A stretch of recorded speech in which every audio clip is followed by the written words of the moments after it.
जय जिनेन्द्र। जय जिनेन्द्र सर। अमन जी शायद व्यस्त हैं, कहीं उनसे हो नहीं पा रहा संपर्क। तो ये क्लास है ना, मैं ही होस्ट कर रहा हूँ आज भी।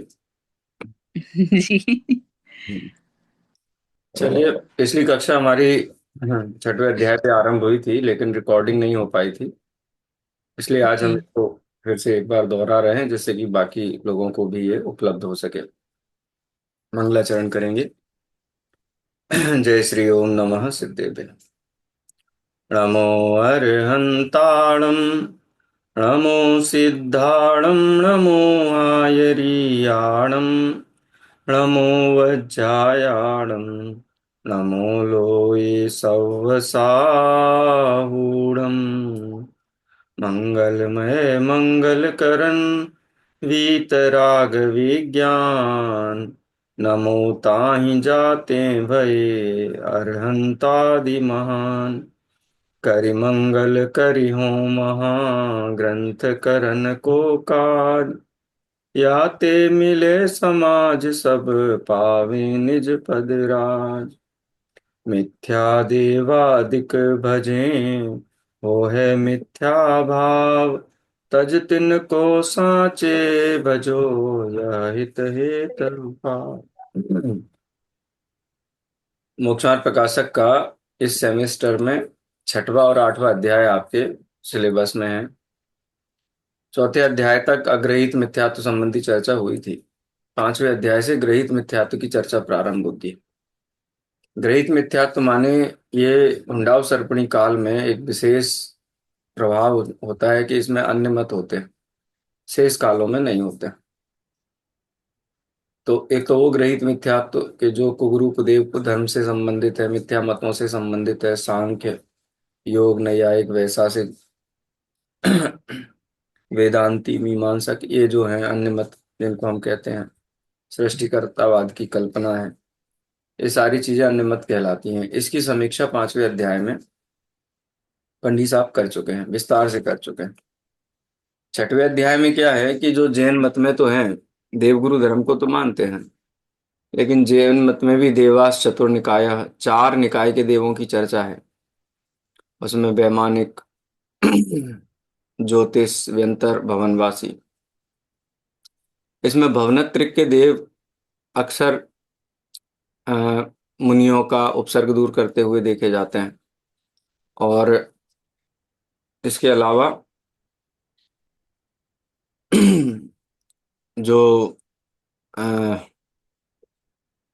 भवनत्रिक के देव हैं, वो शासन देवी देवताओं के रूप में भी देखे जाते हैं।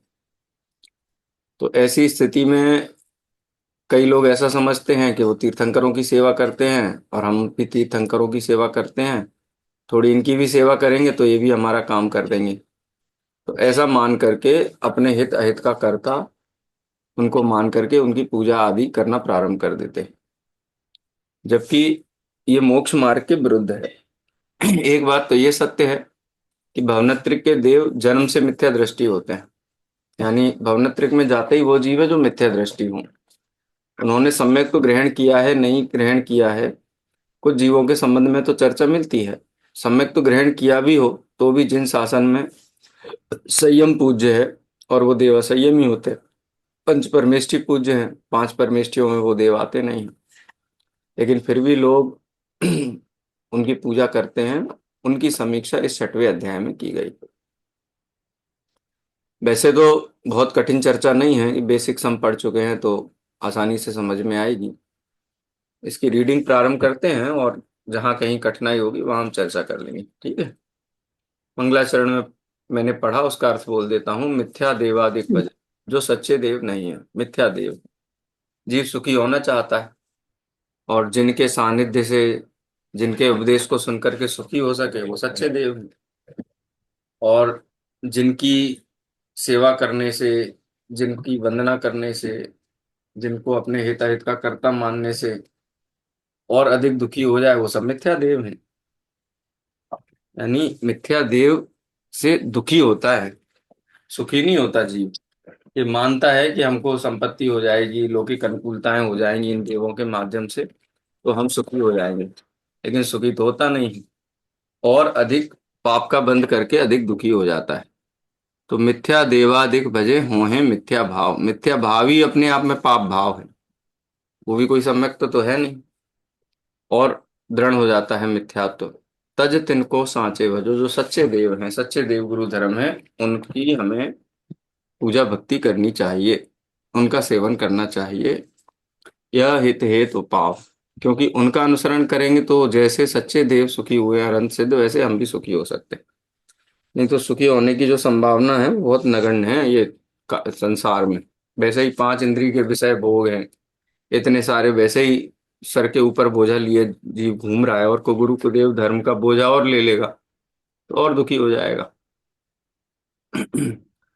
अनादि से जीवों के मिथ्या दर्शनादिक भाव पाए जाते हैं, उनकी पुष्टता के कारण कुदेव कुगुरु कुधर्म, उनकी पुष्टता का कारण कुदेव कुगुरु कुधर्म सेवन है, उसका त्याग होने पर मोक्ष मार्ग में प्रवृत्ति होती है। ठीक है ना, क्योंकि सच्चे देव के स्वरूप समझने का भाव कब तक नहीं आएगा, जब तक उसको इन देवों के प्रति श्रद्धा भाव है, उनकी सेवा भक्ति पूजा करता है, उसी से अपने आप को सुखी मानता है, तो यथार्थ मोक्ष मार्ग की तरफ उसका झुकाव ही नहीं होगा कभी।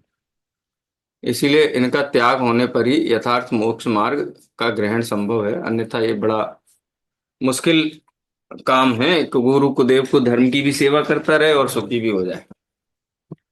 ठीक है, आगे हिना जी आप पढ़िए, और थोड़ा बहुत विश्लेषण भी करने का प्रयास करिए, और जहां कमी होगी वहां मैं उसको ऐड करूंगा। पढ़िए। भूदेव का निरूपण और उसके श्रद्धान आदि का निषेध। हम्म। वहां जो हित के कर्ता नहीं है हम्म। और उन्हें भ्रम से हित का कर्ता जानकर सेवन करे, सो कुदेव है। उनका सेवन तीन प्रकार के प्रयोजन सहित करते हैं। कहीं तो मोक्ष का प्रयोजन है, कहीं परलोक का प्रयोजन है, और कहीं इस लोक का प्रयोजन है।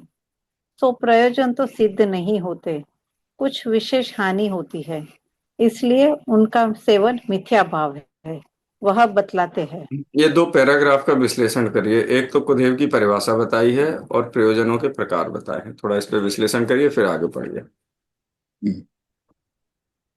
कुदेव का अर्थ है कि जो सच्चे देव नहीं है, जो हमें सही रास्ता नहीं दिखाते। हमें लगता है किसी को कि भाई ये शायद हमें मदद करेंगे, हमारा काम आसान करेंगे, इसलिए उनकी पूजा करते हैं, अर्चना करते हैं और उनको मानते हैं। तो उनका प्रयोजन तीन करने का हेतु सामान्य तौर से उद्देश्य यही रहता है कि शायद उनकी पूजा करने से हमें मोक्ष मिल सकता है, या तो हमें कुछ परलोक में या तो स्वर्ग में स्थान मिल सकता है, कुछ ये भव हमारा मनुष्य भव खत्म हो जाएगा, अगले भव में वो कुछ हमें मदद करेंगे, या तो भी हमें यहीं पे कुछ ना कुछ अच्छा सा पैसे में मदद हो जाएगी, या हमारा काम धंधा बढ़ जाएगा, ऐसा सोच के सामान्य तौर से ऐसे देवों की पूजा करते हैं। लेकिन वैसा प्रयोजन सिद्ध तो होता नहीं है, क्योंकि जो देव है वही उनका उन्हें वो कुदेव है, उन्हें खुद को पता नहीं है कि वो क्या कर रहे हैं, इसलिए उल्टी विशेष हानि होते हैं, इसलिए उनका सेवन मिथ्या भाव है। ठीक, आगे पढ़िए। हाँ, अन्य मतों में जिनके सेवन से मुक्ति का होना कहा है, उन्हें कितने ही जीव मोक्ष के अर्थ सेवन करते हैं परंतु मोक्ष होता नहीं है। उनका वर्णन पहले अन्य मत अधिकार में कहा ही है, तथा अन्य मत में कहे देवों को कितने ही परलोक में सुख होगा, दुख नहीं होगा, ऐसे प्रयोजन सहित सेवन करते हैं। सो ऐसी सिद्धि तो पुण्य उपजाने और पाप न उपजाने से होती है, परंतु आप तो पाप उपजाता है और कहता है कि ईश्वर हमारा भला करेगा, तो वहां अन्याय ठहरा, क्योंकि किसी को पाप फल दे, किसी को न दे, ऐसा तो है ही नहीं। जैसे अपने परिणाम करेगा वैसा ही फल पाएगा। ईश्वर किसी का बुरा भला करने वाला नहीं है।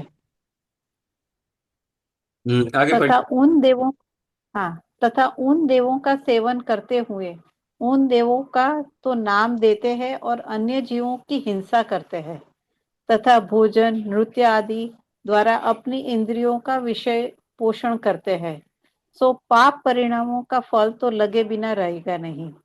हिंसा, विषय कषायों को सब पाप कहते हैं और पाप का फल भी सब बुरा ही मानते हैं। तथा कुदेवों के सेवन में हिंसा, विषय आदि कहीं का अधिकार है। इसलिए कुदेवों के सेवन में परलोक में भला नहीं होता। हम्म।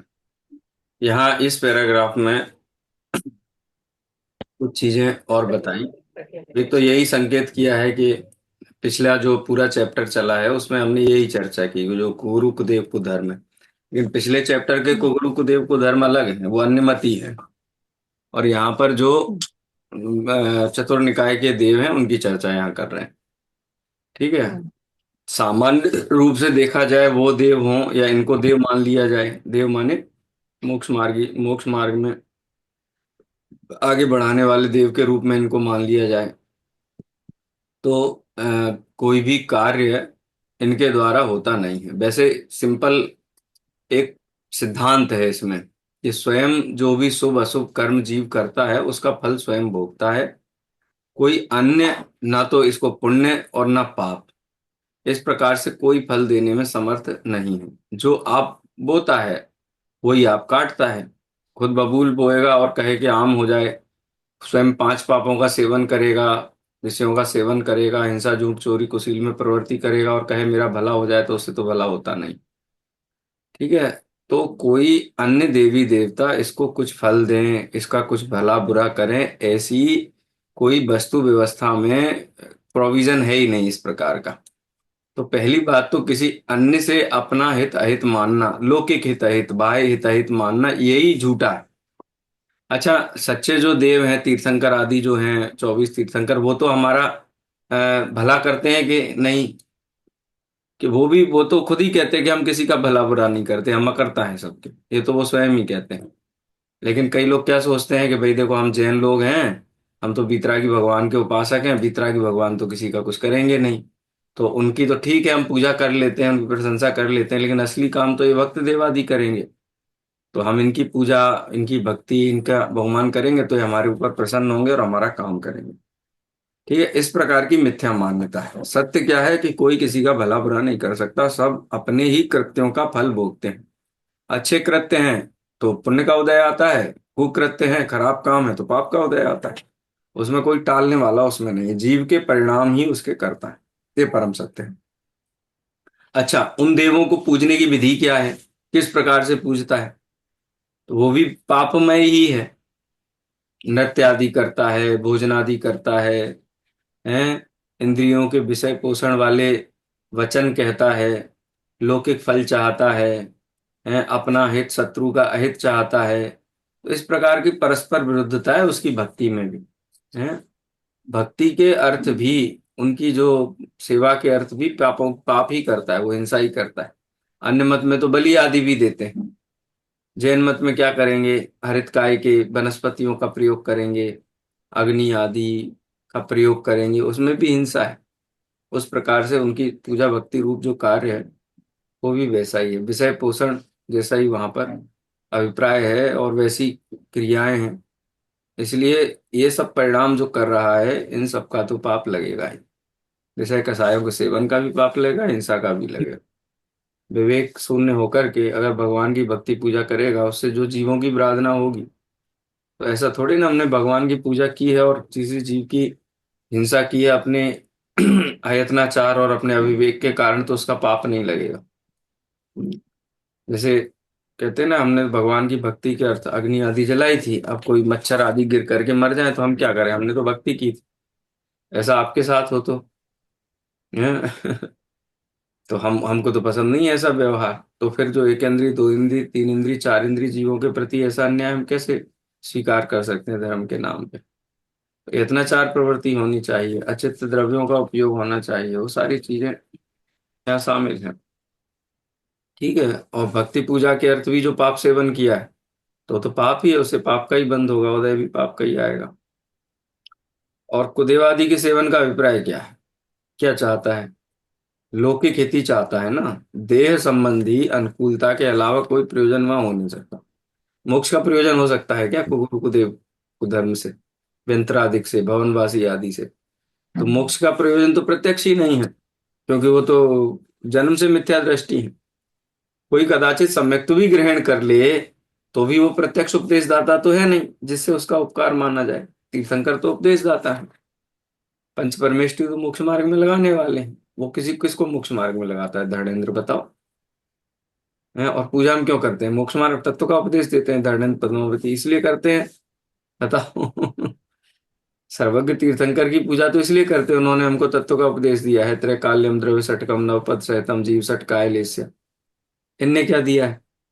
कि सीधा सीधा है ना, इसका अभिप्राय खोटा है, इसको पांच इंद्रिय के विषय चाहिए, व्यापार अच्छा चले, लौकिक अनुकूलताएं बनी रहें, शत्रु का अनिष्ट होवे, मित्र का इष्ट होवे, संतान आदि को अनुकूलता होवे। तो ये सब तो लौकिक इच्छाएं हैं। और लौकिक इच्छाएं पुण्य रूप है कि पाप रूप है? सर्व लौकिक इच्छाएं पाप रूप ही है। तो एक प्रकार से तो पाप ही के मार्ग की कामना करता है। तो इसलिए कुदेवादी हैं, और उनका सेवन करने से इस लोक में भी पाप का सेवन किया है तो पाप का ही उदय आएगा। इस लोक में पाप का सेवन किया है तो अगले भाव में भी पाप का ही उदय आएगा। माने आप ये सोचो कि अनुकूलता हो जाएगी तो वो भी होने वाली नहीं है। हैं? जिस प्रयोजन से कर रहा है वो प्रयोजन भी होने वाला नहीं है, उल्टे हैं वो क्या बोलते हैं, लेने गए थे क्या और क्या गले पड़ गए, ऐसा कुछ बोलते हैं ना, वैसी फिर बात। नमाज पढ़ रोजे हाँ, गले गए पड़ थे गए। नमाज पढ़ने, रोजे गले पड़ गए वाली बात है। गए थे हम सुखी होने के लिए और महा दुखी होकर के आ गए। इसी को तो कुदेव बोलते हैं, कुदेव का सेवन। चलिए, तो अब उन किस किस प्रकार से हैं उनकी यहाँ पे आगे चर्चा आती है, पढ़िए। व्यंतर आदि का स्वरूप और उनके पूजने का निषेध तथा बहुत से जीव इस पर्याय संबंधी शत्रु नाशादि का रोगादि मिटाने, धनादि की व पुत्रादि की प्राप्ति इत्यादि दुख मिटाने व सुख प्राप्त प्राप्त करने के अनेक प्रयोजन सहित कुदेव आदि का सेवन करते हैं। हनुमान आदि को पूजते हैं, देवियों को पूजते हैं, गण गौर सांझी आदि बनाकर पूजते हैं, चौथ, शीतला, दहाड़ी आदि को पूजते हैं, भूत प्रेत, पितर, व्यंतर आदि को पूजते हैं, सूर्य, चंद्रमा, शनि, शनिश्चर आदि ज्योतिषियों को पूजते हैं, पीर, पैगंबर आदि को पूजते हैं, गाय, घोड़ा आदि तिर्यंचों को पूजते हैं, अग्नि, जलादि को पूजते हैं, शस्त्रादि को पूजते हैं, अधिक क्या कहें, रोड़ा इत्यादि को भी पूजते हैं। इस प्रकार कुदेवादि का सेवन मिथ्या दृष्टि से होता है, क्योंकि प्रथम तो वह जिनका सेवन करता है उनमें से कितने ही तो कल्पना मात्र देव है, इसलिए उनका सेवन कार्यकारी कैसे होगा। तथा कितने ही व्यंतराधिक है, वे किसी का भला बुरा करने को समर्थ नहीं है। यदि वे ही समर्थ होंगे तो वे ही कर्ता ठहरेंगे, परंतु उनके करने से कुछ होता दिखाई नहीं देता। प्रसन्न होकर धनाधिक नहीं दे सकते और द्वेषी होकर बुरा नहीं कर सकते। ठीक है, वैसे इसमें हाईलाइट पॉइंट खाली इतना ही है, ये सारे काम क्यों करते हैं? इस पर्याय संबंधी जो इच्छाएं हैं उनकी पूर्ति के लिए। अब वो इच्छाएं कौन कौन सी हैं? तो शत्रुनाश, रोग मिटाना, धनादिक, पुत्रादिक की प्राप्ति, ठीक है, ये दुख मिटाने के, जो दुख है उन्हें मिटाने के लिए और सुख प्राप्त करने के लिए इनका सेवन कर। पूछते किस किस को है उनकी लिस्ट दे दी है। माने पत्थर, रोड़ा, रोड़ा का मतलब होता है पत्थर का टुकड़ा। मतलब क्या कहें, जो मिल जाए उसको पूज लेते हैं। फूल पत्ती, पेड़, नदी, नाले, जो मिल जाए उसको पूज लेते। कोई कह दे भगवान है और तुम्हारे जो भी मनोकामना पूरी हो जाएगी, उसको ही पूज लेते हैं। टीवी पे आता था ना पहले के किसी कौन सा निर्मल बाबा करके आता था एक, वो कैसे कैसे उपाय कृपा वहीं बताता रुकी। था। हाँ, कृपा वाले हैं, सब अपने पर्स खोल के बैठ जाओ और आशीर्वाद ले लो, उससे हो जाएगा। हैं, कुछ खा लो, कुछ किसी को खिला दो। मतलब इतनी मूर्खतापूर्ण, और हजारों लाखों लोग लगे हुए हैं। मतलब दुखी जीव इतना दुखी है कि वो विवेक पूर्वक ये भी नहीं सोच पाता है कि मैं दुखी क्यों, और इस प्रकार के उपाय करता है सुखी होने के लिए। तो इन सब का सेवन क्यों हो रहा है? मिथ्या दृष्टि से होता है। अब ये मिथ्या दृष्टि का मतलब समझे क्या है? मिथ्या दृष्टि का मतलब मिथ्या दर्शन नाम के दर्शन मोहनी उदय के कारण ऐसा सेवन करता है, ऐसा मिथ्या दृष्टि नहीं। इसका विवेक सोया हुआ है, ये वस्तु को ऑब्जर्व नहीं करता है, उसके स्वरूप को नहीं जानता है, इसीलिए अज्ञान के, गहन अज्ञान होने के कारण इनकी सेवा करता है। थोड़ी सी बुद्धि जागृत हो ना, विचार कर ले विवेक पूर्वक, तो तत्काल छूट जाए गृहीत मिथ्या। ये कर्म के उदय के कारण गृहीत मिथ्यात्व नहीं है, अपनी अंधे विश्वास के कारण, अंधी बुद्धि के कारण, अविवेक के कारण, सूक्ष्मता से नहीं देखने के कारण है। ठीक है। अगर विचार ही करे कि ये सुखी कर सकते हैं क्या, तो सबसे पहली कंडीशन तो है कि स्वयं सुखी होने चाहिए। स्वयं सुखी है क्या? शास्त्र में देखेगा ये तो मिथ्या दृष्टि है। कोई कदाचित पुरुषार्थ से सम्यक दर्शन भी ग्रहण कर ले तो भी अविरति वाले हैं। तो वो पूज्य किस प्रकार से हैं? पूज्य तो वितरागी पंच परमेष्टि ही होते हैं। माने विवेक सोया का सोना ही मिथ्या दर्शन है, विवेक का जागृत होना ही सम्यक दर्शन है। विवेक भली भांति जागृत हो गया तो इस प्रकार की मिथ्या क्रियाएं, मिथ्या अनुकरण इस जीव के जीवन में नहीं रहेंगे। अब पूजा किसकी करता है? जो मिल जाए सबकी करता है। अच्छा, वो भला बुरा कर सकते हैं कि नहीं?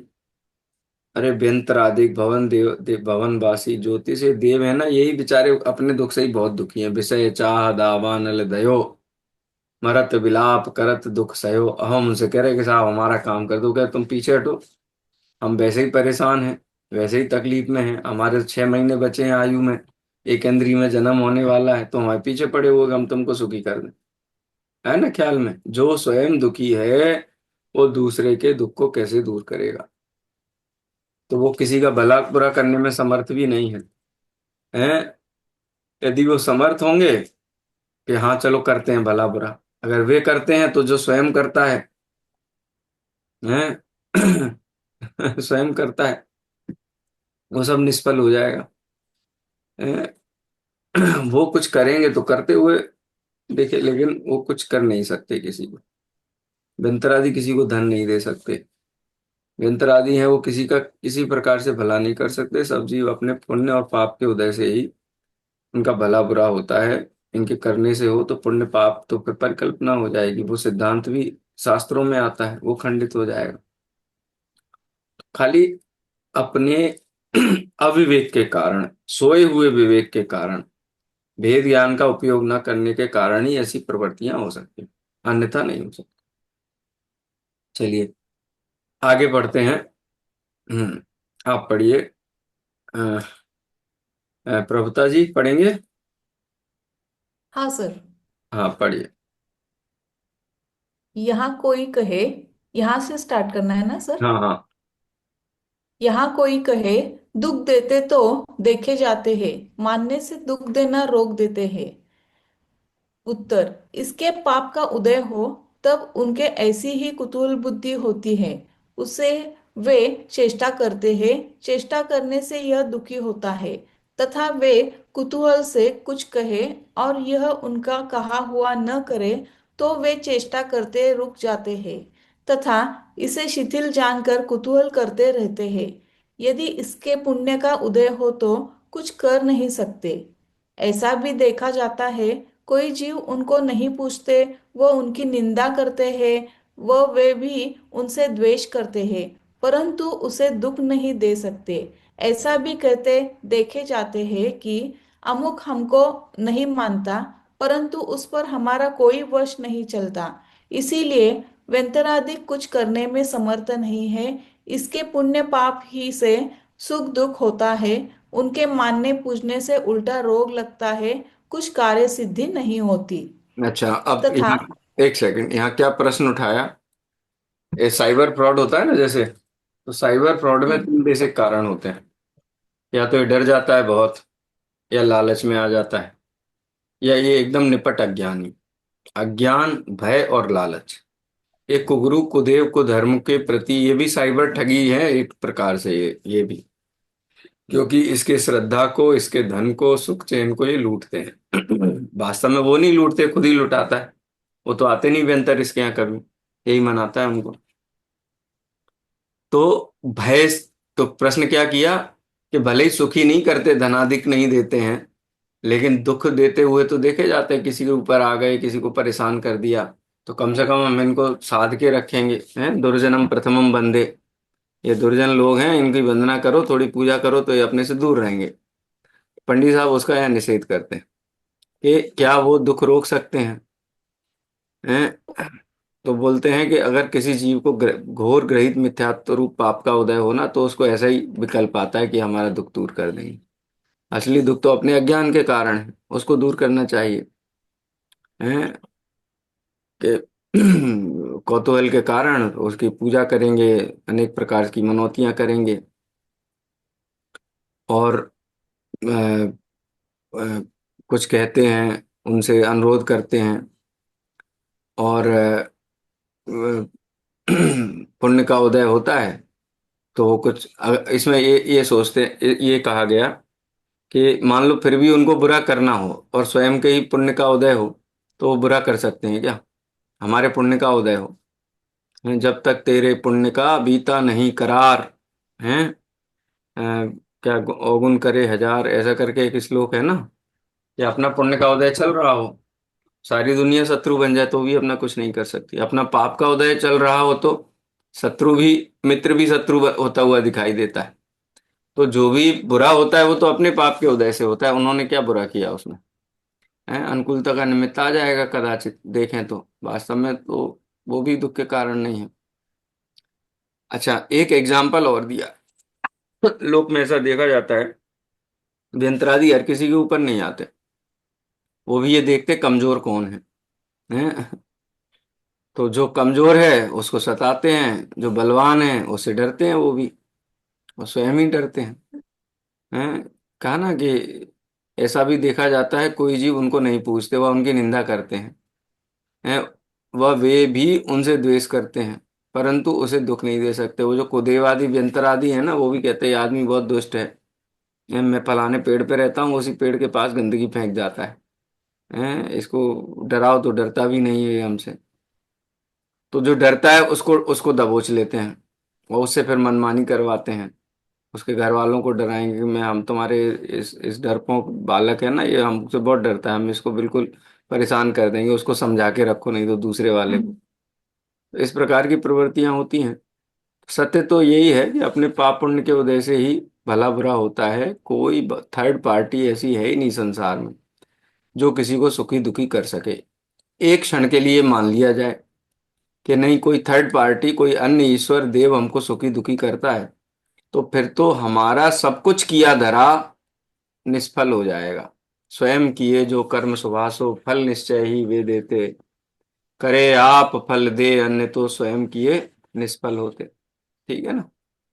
ये वाली बात यहाँ पे आई है। चलिए आगे पढ़िए प्रभुता जी। हाँ। तथा ऐसा जानना, जो कल्पित देव है उनका भी कहीं अतिशय चमत्कार देखा, वहां कितनी ही, नहीं ऊपर गया क्या? हाँ। तथा अन्य मत, हाँ एक सॉरी, हाँ ये सही सही पढ़ रहे हो आप। हाँ, चमत्कार देखा जाता है, वह व्यंतरादिक द्वारा किया होता है।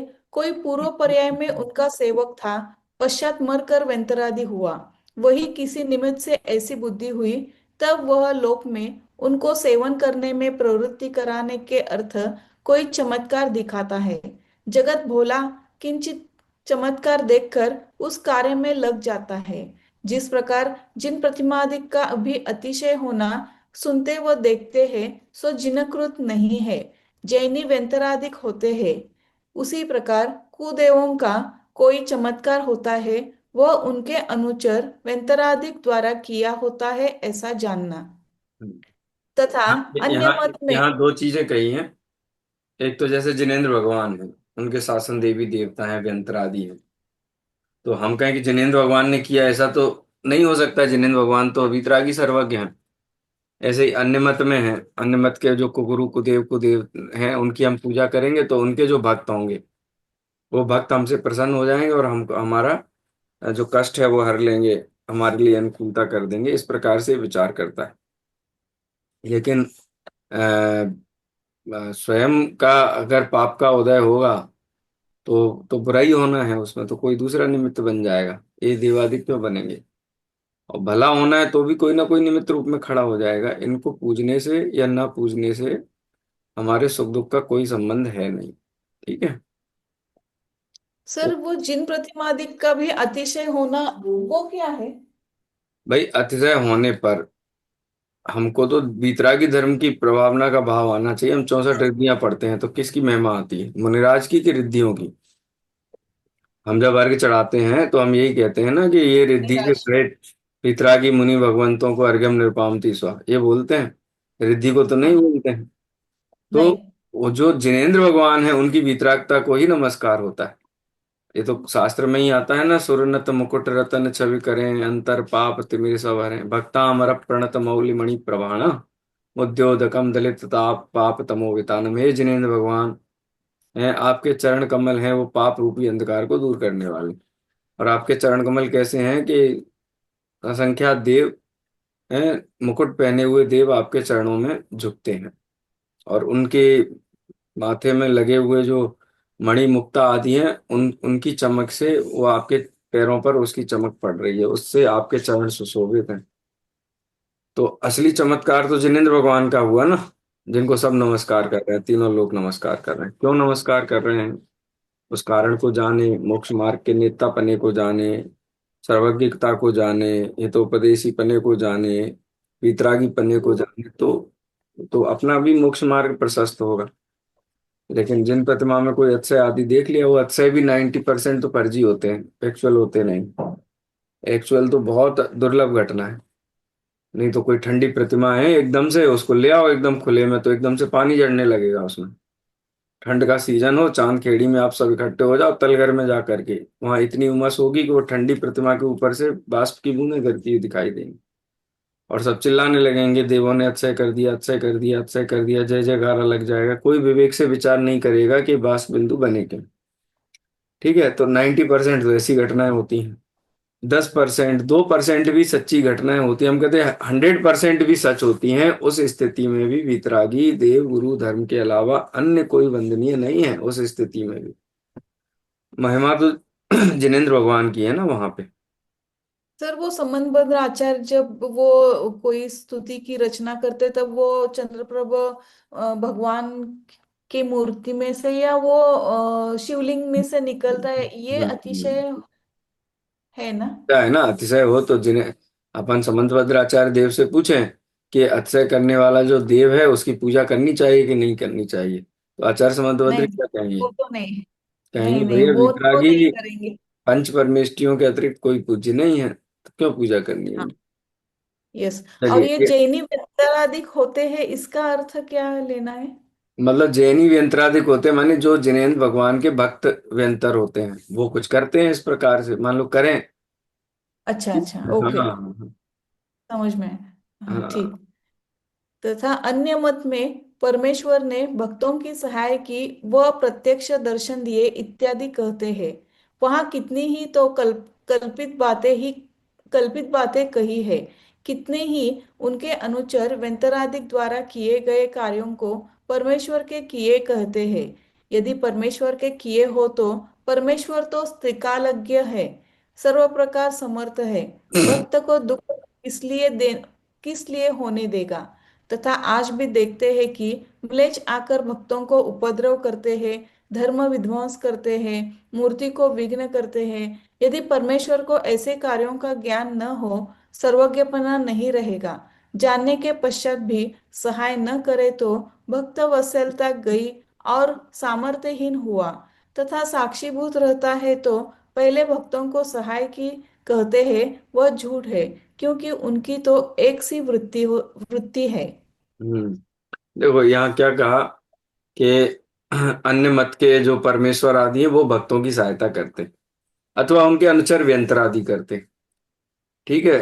तो वास्तव में जो अन्य मत के कुदेव परमेश्वर आदि हैं वो वास्तव में ही अगर परमेश्वर हैं तो वो सर्वज्ञ भी होंगे निश्चित रूप से।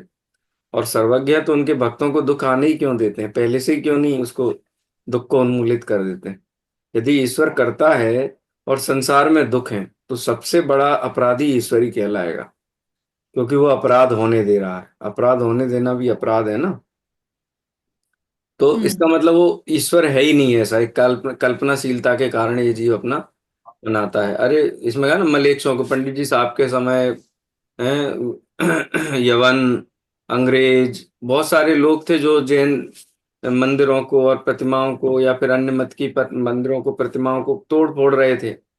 अगर वो वास्तव में ही सर्वज्ञ होते तो ऐसा उपद्रव हो पाते क्या? नहीं हो पाते। नहीं। हाँ, अब कोई कहे कि नहीं उनको पता नहीं था, अरे पता नहीं था फिर सर्वज्ञ कैसे हुए? ठीक है। और जान लिया कि हाँ ये उपद्रव होने वाला है और फिर भी सहायता नहीं करें तो फिर तो असमर्थ समर्थहीन कहलाएंगे। हैं, उनके अंदर करुणा बुद्धि नहीं रही, भक्त के प्रति प्रेम नहीं रहा। तो वो जो ईश्वर है वो भक्तों की सहायता करते हैं, कर सकते हैं, ये झूठी बात है। ठीक है। बेहतर भी नहीं कर सकते और वो भी नहीं कर सकते। तो इस प्रकार से ये यहाँ तक बात हुई हमारी। अभी 40 मिनट हो गए हैं, यहीं पे अपन विराम लेते हैं। ठीक है, आज थोड़ा समय भी हो गया है, लगभग 10 बजने वाले हैं। कल हम फिर से हाँ। इस विषय को आगे बढ़ाएंगे। और 40 मिनट अगर समय होगा तो हम थोड़ा उसको 40 मिनट और एक्सटेंड कर लेंगे। अभी यहीं विराम लेते। बहुत कठिन विषय नहीं है। मेरा मन था कि 5वां अध्याय भी रैपिड रीडिंग हो जाती तो उसका भी रिवीजन हो जाता, लेकिन वो कठिन है, उसमें टाइम ज्यादा लगेगा। ये थोड़ा सरल है ये ठीक। अध्याय का। चलिए। जावाणी के ज्ञान ते सूझे लोकालोक, सो वाणी मस्तक नमु सदा देतहूँ धो। द्वादशांग जिनवाणी मात की। जय जिनेन्द्र। जय जय जिनेन्द्र। जिनेन्द्र। जय जिनेन्द्र, जय जिनेन्द्र। जय अनुकूलता जिनेन्द्र सर। अनुकूलता रहेगी, कल 8:30 बजे कर देंगे। जी हाँ, ठीक। ठीक है सर। गणधर मूल्यांकन किसका बाकी है आप लोगों में से? कविता जी, हो गया आपका? सर जी। मेरा बाकी है। अरे वो देरी क्या किया। हुआ, मेरा बाकी है सर। टॉपिक ख्याल में, टॉपिक दिया था पिछली बार। हाँ, निगोद का। हाँ, निगोद का तो है। अगले कल दे दीजिए आप, तो मार्किंग कर लूंगा मैं। सर हाँ। एलसीपीए नहीं आया ना अभी तक। एलसीपी नहीं आया, मैं ही दूंगा, वो मैं सर्कुलेट कर दूंगा। बाकी तीनों हो गए ऑनलाइन क्वेश्चन नहीं, आंसर मॉडल वाला। तीसरा बाकी अभी नहीं हुआ है। सर। मेरा हो गया सर, तीनों भी। चलिए, बढ़िया बढ़िया। गणधर मूल्यांकन और दे दीजिए, फिर निवृत्त हो जाइए एकदम से। ठीक है सर, वो ठीक है मेरी सर। मम्मी की तबीयत ठीक नहीं ना, इसीलिए मैं वहां गई हूँ। अच्छा अच्छा। तो इसीलिए मेरा वो एक रहा है। ठीक ठीक। है, मैं कर दूंगा। जी जी ठीक। जी। चलिए, जय जिनेन्द्र, जय जिनेन्द्र। जय जय जिनेन्द्र। जिनेन्द्र।